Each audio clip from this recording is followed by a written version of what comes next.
برجلي زين العابدين محبوس أيدي الظالمين في المركب والمجدهم في المركب والمجدهم يا رحمة للعالمين জয়নাল আবদিনকে সাহায্য করুন।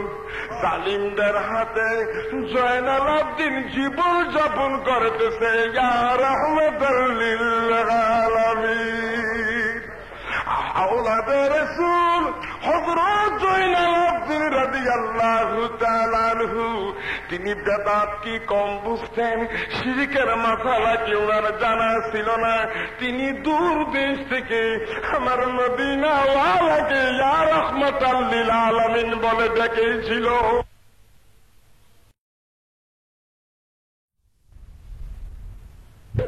হযরত জয়নাল আবদিন রাদিয়াল্লাহু তাআলা আনহুর কদম মুবারকের ধুলি তো দূরের কথা, তিনি যে ঘোড়ার উপরে সওয়ার হয়েছেন, ঘোড়ার পায়ের তুলির সম্মান যদি এক পাল্লা রাখা হয়, আরে তামাম পৃথিবীর সাহাবী কারাম ব্যতীত পরবর্তী যমুনা তাবিন তাবে তাবিন আইম্মায়ে মুজতাহিদিন কিয়ামত পর্যন্ত যত মুফতি মুহাদ্দিস মুফাসসির আলেম আসবে, আরে প্রত্যেকের এলেম যদি আমল যদি এক পাল্লায় দেওয়া হয়, আওলাদে রাসূল হযরত জয়নাল আবদিন রাদিয়াল্লাহু তাআলা আনহুর ঘোড়ার পায়ের দুলির সমপরিমাণ সম্মান অর্জন করতে পারবে না।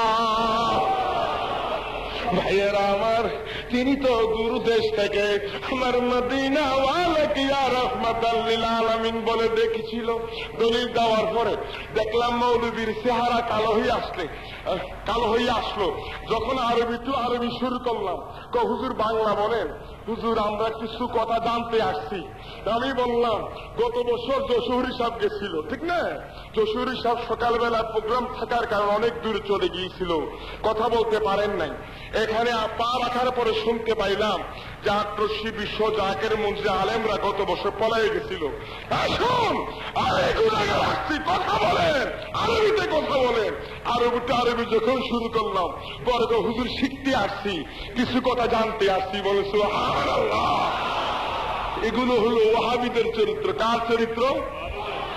মোহাম্মদ ইবনে আব্দুল ওয়াহাব নজদির গোষ্ঠীদের চরিত্র হলো, তারা রাসূলুল্লাহর বিরুদ্ধে কথা বলে, ওলির বিরুদ্ধে কথা বলবে না। যমুনায় বিশ্ব ওলির বিরুদ্ধে কথা বলা তো এদের জন্য স্বাভাবিক।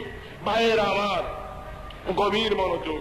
দলিল বিসমিল্লাহির রহমানির রহিম। ولله العزة ولرسوله وللمؤمنين ولكن المنافقين لا يعلمون। এই আয়াতে কারিমার তাফসীর বিশ্ববিখ্যাত তাফসীর ইবনে জারীর তাবারীর মধ্যে উল্লেখ আছে যে যারা মুনাফিকরা আল্লাহর ইজ্জত, মদিনাওয়ালার ইজ্জত, মুমিনের ইজ্জত সম্পর্কে তাদের কোনো জ্ঞান নাই। বলে নাউযুবিল্লাহ। আসুন ভাইয়েরা আমার, উরুস শরীফ প্রসঙ্গে কিছু কথা জানার দরকার আছে কিনা? মুখ্যমন্ত্রী জানার দরকার আছে কিনা? ভাইয়েরা আমার আসুন, পৃথিবী বিখ্যাত হাদিসে বাইহাকি শরীফের মধ্যে, বিশেষ করে সাহেবে মিশকাতুল মাসাবিহির মধ্যে, মিশকাত শরীফের মধ্যে হাদিস কেন নকল করেন? দলিল আল্লাহর বন্ধুরা, আল্লাহর ওলিরা, আল্লাহর প্রেমিক বন্দারা যখন কবরের মধ্যে শুয়ে যায় গো, তারপর মুনকার নকির দুইজন ফেরেশতা শুভাগমন করে, এসে জিজ্ঞাসা করে যে মার রাব্বুকা, আপনার রবকে, ওমা দীনুকা, আপনার ধর্ম কি, মান হাযা রাজুলুল্লাযী বুইসা ফিকুম, তিনি কে? যিনারা আল্লাহর ওলি, আল্লাহর বন্ধু, যেমন আমার দাদা পীর সাহেব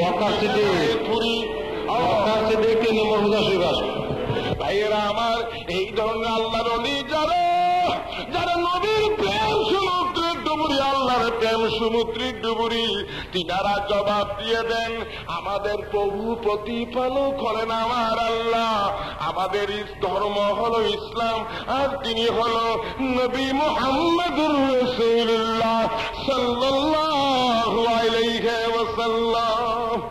তারপর মুনকার নকির খুশি হয়ে ওই মাইয়াতকে, আল্লাহর প্রেমিক বন্দাকে, আল্লাহর বন্ধুকে খাজানায়ে তুরিকে সম্বোধন করে বলেন, নিন কানামাতিল আরুস, দলিল দলিল, নিন কানামাতিল আরুস।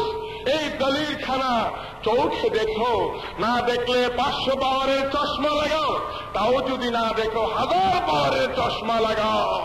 এই ওহাবীর গোষ্ঠীরা সত্যকে আর কতদিন তোমরা গোপন করে রাখবে? আমার দয়াল পীর দস্তগীর খাজা বাবা শাহ সুফি সৈয়দ আল্লামা ফরিদপুরীর উসিলায়, তার তাওয়াজ্জুর উসিলায় বর্তমানে সত্যর প্রকাশ পাচ্ছে। সুবহানাল্লাহ। ভাইয়েরা আমার, আসুন, নিন কানামাতিল আরুস। হে মাইয়ে, তুমি দুলহা দুলহানির মতন ঘুমিয়ে পড়ো। সুবহানাল্লাহ। অরুস শরীফের হাকিকত হলো পৃথিবীর বিখ্যাত আফসারের ইয়াতের মধ্যে উল্লেখ আছে আশেক মাশুকের মিলন, অর্থাৎ ভাইয়েরা আমার, আশেক মাশুকের মিলনে হলো উরুস শরীফের হাকিকত। তা আশেক হলেন কে? আল্লাহর ওলি। মাশুক হলেন ওই মালিক আমার আল্লাহ। তা আশেক যখন মাশুকের সান্নিধ্যে চলে যান, আর তিনি যখন দুলহা দুলহানির মতন ঘুমাতে থাকেন, এইটাকে, ওই দিবসটাকে বলা হয় আরুস। এটাকে কি বলা হয়? সবাই মুখ করে বলুন, এটাকে কি বলা হয়? আরুস। অনেকে কয় উরুস বেদাত। আমার মনে হয় ভাই সাহেবের মুখে মনে দাঁত নেই, এই জন্য বলে বেদাত। এই শয়তানের দল, দাজ্জালের দল, এগুলো বেদাত। কথায় কথায় বেদাত, নাজাইজ, শিরিক, এইটা সেই। মানে কথা বলতে দেরি হয়, ফতোয়া দিতে দেরি হয় না। সাবধান, একজন মুফতির জন্য, একজন আলেমের জন্য ওয়াজিব সে যেন ভালো করে পর্যালোচনা করে শরীয়ত প্রসঙ্গে একটা ব্যাপারে চূড়ান্ত সিদ্ধান্ত দেয়। আর লেখাপড়া ছাড়া, রিসার্চ ছাড়াই ফতোয়া দেওয়া শুরু হয়ে গেছে বর্তমানে। আরো মাফ করবেন, কিছু সংখ্যক ভাই সাহেবরা আছে 2-4টা বাংলা কিতাব পড়ে না, বর্তমানে ফতোয়াবাজি শুরু করছে। আবার মাঝে মধ্যে বলে কি জানে, এমন এক জায়গায় যাবেন যেখানে গেলে 1 রাকাত নামাজ পড়লে 7 কোটি হতে 49 কোটি রাকাতের নামাজের সওয়াব পাবেন। ঠিক না? আবার মাঝে মধ্যে অবস্থা পরিপ্রেক্ষিতে বলে ওখানে গেলে না হজের সওয়াব পাবেন। এটা হজের পরে এটার স্থান, হজের পরে এটার স্থান। আউযুবিল্লাহি মিন যালিক। দেখা যায় ওটা ফার্স্ট পজিশন, আর তোমরা যেটা বানাইছো, ঠিক না, স্বপ্নে পাইয়া, এটা সেকেন্ড পজিশন। এই মানগড়া ইসলাম, নাজদের ইসলাম, বাইরে আমার সেই ইসলামের অবতীর্ণ যে ইসলাম, ইমাম হাসান হুসাইন ইসলাম, সত্য ইসলাম, সেই ইসলামের প্রচারক বর্তমান বিশ্বের মধ্যে অন্যতম প্রচারক আমার পীর কেবলা জান খাজা বাবা শাহ সুফি সৈয়দ আল্লামা ফরিদপুরী বনামে। বাইরে আমার, আসুন, প্রশ্ন করতে পারেন যে যারা বলল যে 7 কোটি হতে 49 কোটি রাকাতের নামাজের সওয়াব পাবে, এই কথার দলিল আছে কিনা?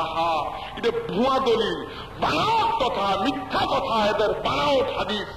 পৃথিবী বিখ্যাত হাদিসে বুখারী শরীফের 159 পৃষ্ঠায় 1 নম্বর হাসিয়ার মধ্যে উল্লেখ আছে, এবং হাদিসে ইবনে মাজাহ শরীফের মধ্যে দয়াল নবী ঘোষণা করেন, নবীজি ঘোষণা করেন, আমার উম্মতের মধ্যে যদি কোনো ব্যক্তি খানে খুদা কাবা শরীফের মধ্যে 1 রাকাত নামাজ পড়বে গো, আল্লাহ পাক আমার ওই উম্মতের আমল নামায় 1 লক্ষ রাকাতের নামাজের সওয়াব দান করবে। নবীজি ঘোষণা করেন, আমার উম্মতের মধ্যে যদি কোনো মানুষ মদিনা শরীফের মধ্যে 1 রাকাত নামাজ পড়ে, আল্লাহ পাক পরওয়ারদিগার আলম তার আমল নামায় 50,000 রাকাতের নামাজের সওয়াব দান করবে। আমার মদিনাওয়ালা ঘোষণা করেন, বাইতুল মুকাদ্দাসের মধ্যে যদি কোনো ব্যক্তি 1 রাকাত নামাজ পড়বে, 1 রাকাতের বিনিময়ে আমার আল্লাহ পাক 25,000 রাকাতের নামাজের সওয়াব দান করবে।